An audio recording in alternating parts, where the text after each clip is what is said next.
तो कैसे हो मेरे जीवित प्राणी यार, वेलकम है तुम्हें मेरे पाइथन के ट्यूटोरियल नंबर 6 के अंदर। इसमें हम एक बहुत ही इंपॉर्टेंट टॉपिक के बारे में बात करने वाले हैं, ऑपरेटर्स इन पाइथन के। भाई पाइथन के अंदर ऑपरेटर्स क्या होते हैं? देखो यार, अक्सर क्या होता है कि हमें बहुत से मैथमेटिकल फंक्शन परफॉर्म करने पड़ते हैं, या हमें कोई डिसीजन लेना पड़ता है, या हमें चेक करना पड़ता है कि क्या एक वैल्यू दूसरे वैल्यू से इक्वल है या बड़ी है, यानी कोई इस तरह के डिसीजन हमें लेने पड़ते हैं। तो जस्ट लाइक एक मैं सिंपल एग्जांपल देता हूँ आपको। जस्ट लाइक आपके पास अकाउंट के अंदर आपके पास एक अकाउंट है, जैसे हम इसको यहाँ समझते हैं। वाइट बोर्ड यहाँ से हम ओपन कर लेते हैं, कोई भी वाइट बोर्ड आप ऑनलाइन ओपन कर लेते हैं यहाँ से। और यहाँ भी हम जस्ट लाइक चेक करते हैं, तो हमारे पास अकाउंट के अंदर इस टाइम जो अमाउंट पड़ी हुई है वो है मैं कहता हूँ कि वो है इतने, ठीक है। और तुमने क्या कहा कि तुमने वहाँ पे क्यूरी दे दी उसको कि भाई मुझे तो चाहिए इतने पैसे चाहिए। अब तुम्हारे अकाउंट में पड़े कितने? 5000। तुमने कहा कि भाई मुझे तो इतने चाहिए। अब एटीएम को कैसे पता चलता है कि यार इस पर्सन के अकाउंट के अंदर इतने बैलेंस है ही नहीं जितना ये रिक्वायर कर रहा है। इट्स मीन उसने चेक किया कि भाई ये वाली वैल्यू इस वैल्यू से क्या है, बड़ी है, लेकिन इसके पास जो अवेलेबल वैल्यू है तो ये है, लेकिन ये जो रिक्वायर कर रहा है वो बड़ी वैल्यू है। तो इट्स मीन ये एक वैलिड इनपुट नहीं है। तो यहाँ पे हम ऑपरेटर्स का यूज़ करते हैं, यहाँ पे हमें डिसीजन लेना होता है, यहाँ पे हमने चेक करना होता है अपने फंक्शन का, अपने यूज़र के इनपुट का बिहेवियर कि भाई साहब तुमने जो चीज़ कही है वो पॉसिबल भी है कि नहीं, या हमने कोई वैल्यू असाइन करनी होती है। जस्ट लाइक अब तुम्हारे अकाउंट में अंदर पैसे थे 0, ठीक है, तुम्हारे अकाउंट में 0 थे और तुमने इतनी अमाउंट इंटर कर दी। इट्स मीन अब 0 को रिप्लेस किया जाएगा 5000 या 500,000, किसी भी चीज़ से रिप्लेस किया जाएगा। तो अब उसको कोई वैल्यू असाइन की जा रही है। तो इसी तरह हमारे पास मल्टीपल तरह के ऑपरेटर्स होते हैं पाइथन के अंदर। पहले हम उनके नाम पढ़ लेते हैं। सबसे पहले हमारे पास जो ऑपरेटर आता है वो है अर्थमेटिक ऑपरेटर। भाई साहब जितने भी हमारे पास मैथ के फंक्शन हैं, जैसे कि सम, जैसे कि डिवीजन, प्रोडक्ट, सब्ट्रैक्शन, मॉडुलस, ठीक है, पावर का फंक्शन, यानी कि जितने भी मैथ से रिलेटेड फंक्शंस हैं उसके जो ऑपरेटर हमें गिवन है पाइथन के अंदर वो है अर्थमेटिक ऑपरेटर्स। दूसरे नंबर पर हमारे पास आते हैं असाइनमेंट ऑपरेटर। जब भी हम किसी वेरिएबल को वैल्यू असाइन करते हैं, जस्ट लाइक यहाँ पे हमने वैल्यू असाइन की है, ये हमने वैल्यू असाइन की है, ये इक्वल। अब इक्वल का कैसे पीसी को पता चला कि इक्वल का मीन है कि ये वैल्यू उठा के बी नाम के डब्बे में रख दो। भाई मेमोरी लोकेशन में एक डब्बा पड़ा हुआ है जिसका नाम है बी, उसमें तुम बी रख दो। तो इसको पता चला इस ऑपरेटर की वजह से। इसे कहते हैं असाइनमेंट ऑपरेटर, कि आप कोई वैल्यू असाइन कर रहे हो किसी चीज़ को। इसके अलावा हमारे पास जो थर्ड ऑपरेटर हमारे पास आता है वो है कंपैरिजन ऑपरेटर। कंपैरिजन ऑपरेटर की मैंने आपको अभी एग्जांपल दी है। ये इससे पहले जो मैंने आपको एग्जांपल दी कि फॉर एग्जांपल मेरे पास यहाँ पे 1000 है और आपके पास 5000, आपने रिक्वायर दे दिया एटीएम को, तो वो चेक करता है क्या तुम्हारा जो रिक्वायर बैलेंस है वो अवेलेबल बैलेंस से बड़ा तो नहीं है, यानी कि तुम्हारे पास जितने पैसे अवेलेबल हैं तुम मुझसे भी ज़्यादा रिक्वायर कर रहे हो। क्या बात है, नहीं भाई ये नहीं हो सकता। तुम्हारे पास जब भाई साहब जितने पैसे हैं तुम उतने ही चेक कर सकते, उससे क्या ज़्यादा होशियारी नहीं करनी, ठीक है ना, बिकॉज तुम्हारे अकाउंट में उतना बैलेंस ही नहीं है। तो वो उसको फेल कर देगा, ट्रांजेक्शन क्या हो जाएगी, फेल हो जाएगी। अब इसे हम कहते हैं कि ये है कंपैरिजन ऑपरेटर। इसके अलावा कुछ हमारे पास लॉजिकल ऑपरेटर्स होते हैं, उसके ऊपर भी हम बात करते हैं। अब आते हैं हम सीधा भाई साहब कोड की तरफ। सबसे पहले हम बात करेंगे कंपैरिजन ऑपरेटर्स के ऊपर, बल्कि हम सबसे पहले बात करते हैं मैथमेटिकल ऑपरेटर्स के ऊपर। इसको थोड़ा यार जूम आउट कर देते हैं। अच्छा, तुम इसको चेंज कर सकते हो थीम को। अगर तुमने थीम को चेंज करना है तो यहाँ पे जाओ, सेटिंग में जाओ, और सेटिंग में जाके अपीयरेंस में जाके इसको कर सकते हो हाई कंट्रास्ट। लेकिन हाई कंट्रास्ट से जस्ट लाइक ये हाई कंट्रास्ट है, लेकिन इससे थोड़ा सा आइस को थोड़ा इशू हो जाता है, फोकस नहीं होता, तो इसलिए मैं तो डार्क ही प्रेफर करता हूँ। बाकी तुम अपने लिहाज से इसको मैनेज कर सकते हो। मैं इसको दोबारा कर लेता हूँ डार्क, ओके, अप्लाई कर लेते हैं ना, ये ठीक है। यहाँ पे हम बना लेते हैं जस्ट लाइक एक न्यू पाइथन की फाइल ही बनाते हैं हम, और उसका हम नाम रखते हैं ऑपरेटर और .py, ठीक है। अब यहाँ पे जस्ट लाइक मैंने कहा कि भाई ए के अंदर एक वैल्यू है 10, थोड़ा सा जूम कर देते हैं, इसको मिनिमाइज कर लेते हैं, इसको जूम कर लेते हैं। उसके बाद मैंने कहा बी की वैल्यू है 20, ठीक है, और मैंने कहा सी के अंदर रख दो a+b।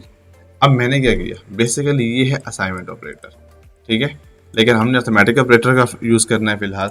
तो अब a+b, अब a+b प्लस क्या है, सम का फंक्शन परफॉर्म कर रहा है, तो बेसिकली ये है अर्थमेटिक ऑपरेटर कि भाई इसका जो आंसर आएगा वो सी में स्टोर हो जाएगा और वो 30 होगा। अच्छा, तुम इसको डायरेक्ट भी कर सकते हो।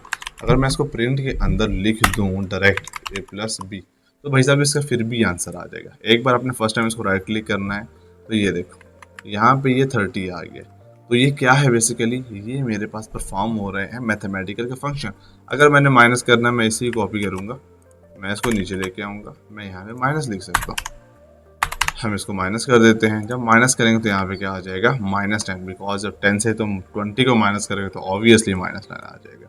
इस तरह तुम यहाँ पे मल्टीप्लिकेशन कर सकते हो। मल्टीप्लिकेशन के लिए हम यहाँ पे स्टेरिक का यूज़ करते हैं। स्टेरिक आप कैसे लेके आ सकते हो, आप यहाँ पे क्लिक कर सकते हो शिफ्ट, और यहाँ पे हमारे पास 8 के साथ शिफ्ट 8 करोगे तो यहाँ पे स्टेरिक आ जाएगा। स्टेरिक का मतलब मल्टीप्लिकेशन, 10 × 20 इट्स मीन 200, तो यहाँ पे आ जाएगा 200। और भाई साहब तुम्हें डिवीजन करनी है तो यहाँ पे डिवीजन के लिए हमारे पास बैकस्लैश का ही यूज़ होता है।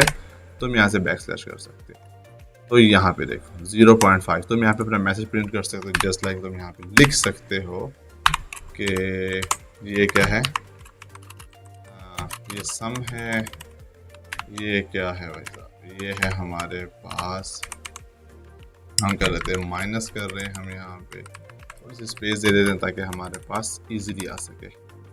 और मैं कहता हूँ कि ये क्या है, ये है मेरे पास, ये है मेरे पास, चूँकि यहाँ पे प्रोडक्ट है तो मैं इसको प्रोडक्ट लिख सकता हूँ। Spelling my bad, spelling. और यहाँ पे मैं लिख सकता हूँ कि ये क्या है, ये डिवीजन ऑपरेटर है, तो मैं इसको डिवाइड के नाम से कुछ भी लिख सकता हूँ। अगर मैं इसको क्लिक करूँगा तो ऑब्वियसली वो सारे मैसेजेस भी साथ प्रिंट होना शुरू हो जाएंगे। दिस मीन आप एक मैसेज भी प्रिंट कर रहे हो और साथ में आप उस वैल्यूज़ को डायरेक्ट भी कर सकते हो। अच्छा, अब ये जो है वो रन टाइम पे प्रिंट तो हो रहे हैं, लेकिन ये कहीं पे स्टोर नहीं हो रहे, बिकॉज मैंने कोई वेरिएबल असाइन नहीं किया। हाँ, अगर मैं इसको वेरिएबल असाइन कर दूँ कुछ इस तरह करके, इस तरह करके, तो ये क्या हुआ कि यहाँ पे मैंने कहा भाई इसका जो आंसर है वो सी में स्टोर कर दो, तो इट्स मीन वो कहीं ना कहीं स्टोर हो गया। लेकिन अगर मैं ऐसा नहीं करता, मैं रन टाइम पे करता हूँ, तो ये कहीं पे भी स्टोर नहीं हो रहे, ये सिर्फ रन टाइम पे मुझे आंसर दे रहे हैं। इसके अलावा हमारे पास कुछ और ऑपरेटर हैं, जैसे कि अर्थमेटिक के अंदर ही, जस्ट लाइक मुझे उसका निकालना है, स्क्वायर निकालना है इनका, ठीक है, या डबल मल्टीप्लिकेशन करनी है, तो मैं इसको इस तरह भी कर सकता हूँ। हम इसको यहाँ पे डबल मल्टीप्लाई भी कर सकते हैं। डबल मल्टीप्लाई करेंगे तो ऑब्वियसली कुछ बहुत बड़ा आंसर आएगा। ये देखिए, ये पावर आ गया, ये पावर है बेसिकली। पावर से क्या मुराद है, आप एक की पावर 20 रख रहे हो, जस्ट लाइक मैं यहाँ पे कर सकता हूँ 2 की पावर कर दो 2। 2 की पावर 2 क्या होता है, 2 की पावर 2 होता है 4। तो ये बेसिकली आप क्या कह रहे हो, यहाँ पे पावर ले रहे हो भाई 2 की पावर 2 कर दो, जैसे 2 की पावर 4 क्या होता है, 16 होता है। तो यहाँ पे क्या आ जाएगा, 16। तो बेसिकली हमारे पास जो अर्थमेटिक ऑपरेटर्स हैं, तुम इसको ऑनलाइन अगर सर्च भी करो तो यहाँ पे तुम्हें मिल भी जाएंगे। ये देखो, ये है एडिशन के लिए, यहाँ पे तुम ट्राई करके इसको ट्राई भी कर सकते हो। तुम्हें यहाँ पे उसके कुछ एग्जांपल्स भी मिल जाएंगे, वरना मैं भी तुम्हें डिस्क्रिप्शन के अंदर दे ही दूंगा। और ये माइनस का है सब्ट्रैक्शन के लिए, डिवीजन के लिए। ये मॉडुलस है, अगर तुमने किसी का मॉडुलस लेना है। ये एक्सपोनेंशियल, यानी कि अगर आपने क्या करना है, उसको एज अ पावर लेना है। मैंने इसके नोट्स में यार पहले ही तैयार करके तुम्हें मैं डिस्क्रिप्शन में लिंक दे दूंगा, तो उसको ऑब्वियसली पढ़ सकते हो। उसमें क्या लिखा हुआ है, Python offer a plethora of the operator to support the developer to manipulate data efficiently। ठीक है, तो हम डाटा को इजीली हैंडल करने के लिए Python तो हमें a lot of operator built in देता है। Whether you are beginner or experienced programmer, mastering Python operator and function fundamental to writing the concise and expressive code. Obviously अगर तुमने यार एक अच्छा कोड लिखना है तो तुम चाहोगे यार मेरा कोड का मीनिंग बहुत ज़्यादा हो, लेकिन मेरी कोड की लाइंस बहुत कम हो, मुझे कम एफर्ट में ज़्यादा रिवॉर्ड मिले। तो ऑपरेटर क्या करते हैं, वो तुम्हारे लिए काम परफॉर्म कर देते हैं। In this article we will delve into the all the types of operators. तो यहाँ पे जितने भी तरह के ऑपरेटर हैं वो यहाँ पे विद एग्जांपल मैंने दे दिए हैं कि भाई x की वैल्यू 10 हो 20 हो, आप इसको सम करके, तो ये क्या है, सब्ट्रैक्शन के लिए भी तुम्हें मिल जाएगा, डिवीजन के लिए तुम्हें मिल जाएगा, मॉडुलस के लिए। अच्छा, नेक्स्ट हमारे पास जो ऑपरेटर हैं वो है कंपैरिजन ऑपरेटर। अच्छा, हम सारे ऑपरेटर्स को नहीं पढ़ेंगे, बेसिकली कुछ ऑपरेटर्स बहुत रेयर यूज़ होते हैं। जैसे कि हमारे पास जो ये वाले ऑपरेटर्स हैं ये बहुत रेयर यूज़ होते हैं, बहुत ही कम केसेस के अंदर। हाँ, इन फ्यूचर अगर हमारे पास कोई ऐसी कंडीशन आई तो ऑब्वियसली हम इनको पढ़ेंगे, लेकिन अभी नहीं। अभी हम सिर्फ पढ़ेंगे इन 4 ऑपरेटर्स को जो बहुत इंपॉर्टेंट है, जिसमें से हमने ये कवर कर लिया है। दूसरा है असाइनमेंट ऑपरेटर्स। अब असाइनमेंट ऑपरेटर में क्या होता है, हम वैल्यूज़ को असाइन कर रहे होते हैं। नोट्स में तुम्हें हो सकता है तरतीब थोड़ी सी उल्टी सीधी मिले, लेकिन कवर सारा कुछ है। अब अगर हम असाइनमेंट ऑपरेटर में इट्स मीन आप वैल्यू असाइन कर रहे हो, तो असाइनमेंट ऑपरेटर, इसको मैं कर देता हूँ कमेंट। अब देखो, आपने कहा भाई a equal to 10, it's mean आपने a को एक वैल्यू असाइन की, वो वैल्यू क्या है 10। अगर मैं यहाँ पे प्रिंट करूँगा a, तो क्या यहाँ प्रिंट होगा 10। इट्स मीन एक एम्प्टी बॉक्स के अंदर हमने एक वैल्यू को असाइन किया। तो बेटा ये जो हमारे पास लिखा होता है ना इक्वल, इट्स मीन के भाई साहब तुमने कुछ ना कुछ तो पढ़ा किया, तुमने कुछ असाइन किया, मैं उसको प्रिंट करूंगा। ये हो गया मेरे पास असाइनमेंट ऑपरेटर। अच्छा, तुम इसके अलावा एक और भी मेथड है इसको प्रिंट करने का, इसके अलावा इसको ऐड करने का। जस्ट लाइक मेरे पास है ए है 10, ठीक है, मैं चाहता हूँ कि मैंने ना इसमें कोई वैल्यू ऐड करनी है। तो एक तरीका तो ये है कि मैं इसको ऐसे कर लूँ, जैसे मैं इसमें 4 ऐड करता हूँ। अब मेरे पास ए की वैल्यू क्या हो चुकी है, A is equal to A plus 10, यानी ए के अंदर दोबारा रख दो ए प्लस 10। अब ए में क्या है 10 और प्लस में मैंने क्या लगाया हुआ है 4, तो इट्स मीन 14। तो अगर मैं उसको प्रिंट करूँगा तो यहाँ पे क्या आ जाएगा 14 प्रिंट हो जाएगा। एक मेथड और भी है, मैं इसको इस तरह भी लिख सकता हूँ। अच्छा, मैं दोनों मेथड से लिख देता हूँ ताकि तुम्हें याद रहे। मैं इसको ऐसे भी कर सकता हूँ, बिल्कुल सेम आंसर आएगा। थोड़ा सा बड़ा नंबर दे देता हूँ, 10 प्लस 10 क्या होता है 20। तो ये देखो भाई साहब, यहाँ से 14 हुआ, 14 में मैंने दोबारा 10 ऐड किया तो यहाँ पे क्या हो गया 24 हो गया। तो या तुम ऐसे भी इसको ऐड कर सकते हो कि तुम इक्वल से पहले सम निकाल लिख दो और उसके बाद उसकी वैल्यू लिख दो, तुमने जो भी सम करना है। तो वो क्या करेगा, वो एक ही वैल्यू को पिक करेगा, सम कर देगा, जो सी वैल्यू तुमने इक्वल की उस तरफ लिखी होगी और उसको दोबारा किस में स्टोर कर देगा, ए के अंदर ही स्टोर कर देगा। तो ये भी हमारे पास एक असाइनमेंट ऑपरेटर है। आप इसको इस तरह भी लिख सकते हो, यहाँ मैंने एग्जाम्पल भी दी हुई है ताकि तुम्हें यार कन्फ्यूजन ना हो। अच्छा, जैसे तुम सम कर सकते हो सेम वैसे यहाँ पे हमारे पास सब्ट्रैक्शन भी हो सकती है, तुम यहाँ माइनस लेके सब्ट्रैक्शन भी कर सकते हो, और सेम ऐसे ही तुम मल्टीप्लिकेशन भी कर सकते हो, और सेम ऐसे ऑब्वियसली तुम यहाँ पे डिवीजन, यानी कि जितने भी अर्थमेटिक ऑपरेटर्स हैं तुम उनको इसी फॉर्म में ऑपरेट कर सकते हो।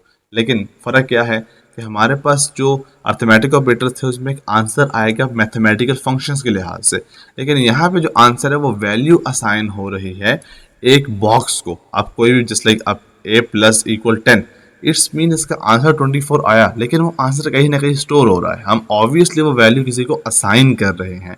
तो ये मेरे पास क्या है, ये हमारे पास यहाँ पे बन जाता है एक असाइनमेंट ऑपरेटर। इसके अलावा जो हमारे पास नेक्स्ट ऑपरेटर आता है, इट्स वेरी कॉमनली यूज, बहुत ज़्यादा हम उसको यूज़ कर रहे होते हैं, वो है कंपैरिजन ऑपरेटर। अब जस्ट लाइक मेरे पास यहाँ पे मैं कहता हूँ a इज इक्वल टू 10 और सेम मैचेस मैं कहता हूँ b इज इक्वल टू 20। अब मैंने चेक करना है क्या जो मेरा a है क्या इक्वल है b के। अब यहाँ पे क्या है, अगर आप सिंगल लगाते हो, अगर मैं कहता हूँ a is equal to b, तो इसका मतलब है कि भाई साहब तुम क्या करो, ए की वैल्यू पहले वाली डिस्ट्रॉय कर दो, 10 ख़त्म कर दो, उसमें रख दो बी की वैल्यू। अब बी क्या है 20। अगर मैं इसको प्रिंट करूँगा यहाँ पे ए को, अगर हम इसको प्रिंट करें तो ये इस टाइम ए में क्या प्रिंट हो जाएगा 20, बिकॉज वो प्रीवियस वैल्यू को डिस्ट्रॉय करेगा। इसको फिलहाल मैं ख़त्म करता हूँ सिर्फ दिखाने के लिए कि अगर आप सिंगल इक्वल लगाते हो तो वैल्यू को असाइन करता है। ये देखो, तो यहाँ पे क्या आ जाएगा 20, ए की ओरिजिनल वैल्यू डिस्ट्रॉय हो गई। लेकिन अगर मैं डबल इक्वल लगाऊं तो वो चेक करेगा क्या ए इक्वल इक्वल है बी के, अगर इक्वल है तो true, otherwise false. Obviously equal नहीं है तो क्या आएगा मेरे पास फॉल्स आएगा यहाँ पे। अच्छा सॉरी, यहाँ पे चूंकि हमने उसको पहले इक्वल कर दिया है, ये लाइन ख़त्म करनी पड़ेगी। अब वो इक्वल नहीं है। अब देखो यहाँ पे क्या आया कि भाई साहब नहीं, ये तो आपस में इक्वल नहीं है। लेकिन अगर मैं इसको 20 कर दूँ, मैंने कर दिया इसको 20, अब ऑब्वियसली ये क्या हो गए, इक्वल हो गए भाई साहब। ये देखो क्या हो भाई साहब, ये तो बिल्कुल इक्वल है, इट्स मीन ये तो ट्रू हो गया। तो हमारे पास कंपैरिजन ऑपरेटर होते हैं, इसके मैं तुम्हें यहाँ पे यार सारी एग्जांपल्स दी हुई, तुम यहाँ से बहुत इजीली इन तमाम को देख सकते हो। अगर हम यहाँ पे ये रहे हमारे पास कंपैरिजन ऑपरेटर, सबसे पहले ऑपरेटर में तुम्हें मिल जाएगा इक्वल इक्वल। इसके अलावा हमारे पास हम इसको एक और तरीके से चेक कर सकते हैं। अगर हमें चेक करना है क्या ए इक्वल नहीं है बी के, तो हम इसको चेक कर सकते हैं ए नॉट इक्वल टू बी। तो ये देखो, अब ऑब्वियसली इस केस में इक्वल है, तो ये कंडीशन क्या हो जाएगी ट्रू, और ये कंडीशन क्या हो जाएगी फॉल्स, बिकॉज इसमें मैंने पूछा क्या चेक करो क्या ए इक्वल इक्वल है बी के, तो उसने कहा हाँ यार ए तो इक्वल इक्वल है बी के, बिकॉज ए में भी 20 है बी में भी 20 है। लेकिन व्हाट्स अबाउट दिस, क्या ए नहीं इक्वल है बी के, ऑब्वियस इट्स रॉन्ग बिकॉज दोनों इक्वल हैं। तो ये देख मेरे दोस्त, ये देख यहाँ पे क्या आ जाएगा, पहली कंडीशन ट्रू है इक्वल है, लेकिन दूसरी कंडीशन क्या हो जाएगी फॉल्स हो जाएगी बिकॉज इक्वल नहीं है भाई साहब। तो यहाँ पे इसकी एग्जाम्पल भी है हमारे पास। इसके अलावा हम चेक कर सकते हैं क्या ये एक दूसरे ग्रेटर है, क्या लेस देन है। तुम इन चीज़ों को भी चेक कर सकते हो। जस्ट लाइक अगर मैं इन्हीं को यहाँ पे दोबारा लिखूँ और मैं चेक करूँ क्या ए ग्रेटर है बी से, तो ऑब्वियसली वो ग्रेटर नहीं है, 2020 से ग्रेटर नहीं होता, तो ये भी फॉल्स ही आएगा। ये देखो हम इसको कर लेते हैं तो ये भी क्या आ जाएगा, फॉल्स ही आ जाएगा। इसके अलावा हमारे पास एक तरह के और ऑपरेटर हैं जिसको हम अगली वीडियो में कवर करेंगे बिकॉज इससे थोड़ी वीडियो थोड़ी लेंथी हो जाएगी, थोड़ा सा कम्प्लेक्स हो सकता है काम। तो अगली वीडियो में हम कवर करेंगे। ये सारे नोट्स तुम्हें मिल जाएंगे यार, यहाँ से तुम इजीली अपने ऑपरेटर का कॉन्सेप्ट क्लियर कर सकते हो। फिर भी तुम्हें कोई क्वेश्चन है तुम कमेंट सेक्शन के अंदर पूछ सकते हो। जाने से पहले यार सब्सक्राइब मस्ट करो। अगर वीडियो अच्छी लगी यार सब्सक्राइब करो। तुम्हारे सब्सक्राइबर से ही तो ये कम्युनिटी बढ़ेगी यार। सब्सक्राइब करने में जाता क्या, एक बटन क्लिक करना सब्सक्राइब हो जाता है। अल्लाह के बंदे सब्सक्राइब कर दे यार। तो सब्सक्राइब तुमने मस्ट करना है।